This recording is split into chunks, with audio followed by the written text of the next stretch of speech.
Nak mula melabur dalam saham Malaysia? Jom kenal dulu 3 jenis pasaran di Bursa Malaysia. Kalau tak faham, memang susah nak masuk. 1. Main market pasaran utama. Ini adalah kelab syarikat besar, keuntungan stabil, saiz besar, jenama kuat. Nak melabur dengan lebih stabil?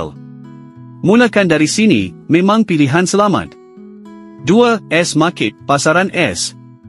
Ini pula tempat berkumpulnya syarikat berpotensi tinggi. Market cap kecil, tapi prospek masa depan sangat cerah. Sesuai untuk anda yang nak kejar peluang pertumbuhan.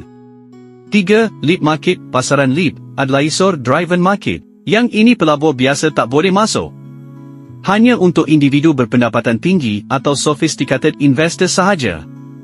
Jadi jangan salah faham, kita memang tak boleh terus melabur di sini ya. Ringkasnya, pelabur biasa hanya boleh melabur dalam main market. S Market. 2 pasaran ni pun dah cukup untuk anda mula terokai dunia saham. Ingat tu,